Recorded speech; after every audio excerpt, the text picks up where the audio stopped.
So the 4th of July, it means barbecues and fireworks, and of course we know it means so much more, but do your kids know that? My next guest has some suggestions for making sure the core meaning of this holiday doesn't get lost in the party. Jennie Taylor and her family made patriotism a priority at home even before their husband and father, Major Brent Taylor, was killed while serving in Afghanistan.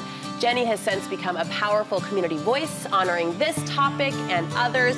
I always love having Jennie here in studio. Welcome back to Studio 5. Oh, it's great to be here, Brooke. Jennie, if I can just brag about you while you're sitting right here, you bring a rare combination of light and depth, and I really I value that. I do. Thank you for that. Can I ask you, Jennie, how do you define patriotism? I think in the day and age we live in, it's hard, it's tricky to try to separate politics from patriotism. And I would say we have to separate politics from patriotism. Please separate them. Great question. I look at patriotism as an appreciation for what your country and the laws of your land provide for you. So it's not an arrogance. I am not patriotic over another country. I do not think my country is better than, or I have some elite status. It's not nationalism or racism at all. It's appreciation. And so when we talk to our kids and our families about what it means to be proud to be an American, it's not the kind of proud that is arrogance. It's proud that, oh my goodness, look what we've been given. Look at the opportunities we have. Look at the blood that has been spilt for hundreds of years so we can have these opportunities. So let's set our politics aside. You can be any political party or neutral and be patriotic. It's gratitude. You have to be. It's gratitude. And you talk about, talking to your kids about it. Do you feel like this has to be a carved out, designated, focused conversation, or is this something we're weaving into our everyday life? I hope we're weaving it into our everyday life, and I'll tell you what makes it easy this time of year. It's picnics, parades, and parties, right? Just throw in patriotism. It's like all the P's, there we go. You're going to see a lot of flags, you're going to see a lot of uniforms, and you're going to have a chance to tell a lot of stories. And I think those are 3 ways that we can really involve our kids without having to say, now we're going to have a lesson on patriotism. Right. I mean, sometimes that might be appropriate, and sometimes your kids might look at you like, Mom, this is crazy, I'm out of here. Yeah, you at get least the eye mine roll. do. You get the eye roll. But as you come and go, weaving it into the conversation of the summer is the perfect backdrop for patriotism. I love that, the perfect backdrop. It is. Let's break down the 3 pillars that you just talked about, knowing what the flag stands for. Yeah, so the first is the flag. You're going to see it at the parade. You're going to see it at the ball game. You're going to see it wherever you go. What does it mean? Do your kids know that there's 50 stars for 50 states? Do your kids know there's 13 stripes for 13 colonies? Do your kids know what a colony is? I mean, very simple. You could just point that out. Have you ever had an experience with the flag where maybe you felt something? Maybe a particular time you saw the flag fly, or maybe you traveled abroad and you came home and there was that flag as you got off the plane.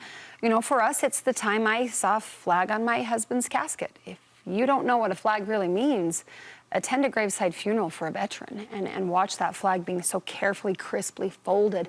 But all of us have some kind of experience with the flag. And if you're thinking, I don't, or I don't know what it means, Google it. Google fun facts about the flag. When you're at the parade, stand up with your kids as the flag goes by. Why do you put the hand over the heart? What could that mean? What does that denote? Have that natural conversation when the moment already lends itself to you. You don't have to force it. You're going to be there. You're going to be at the Jazz game. You're going to be wherever you are. They're going to say, grab onto that moment. Yeah, and just put a little heart into it, a little bit of the why, a little bit of those, plant those seeds. I was just going to say, I love that you weaved kind of head and heart, the facts meet the emotion. How do you feel?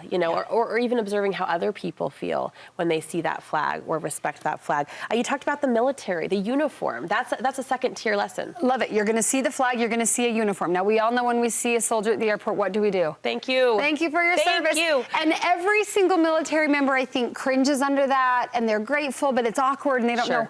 What if you were to take it a step further and just make it a little more personal? What if I said, thank you for your service? How long have you been in? Where have you served? Tell me why you decided to join. As you see military men and women, whether it's in a parade or at the airport or the grocery store, thank them for their service, and then let there be a connection. Let your kids see that that service member, that man or that woman in uniform, is actually a person too.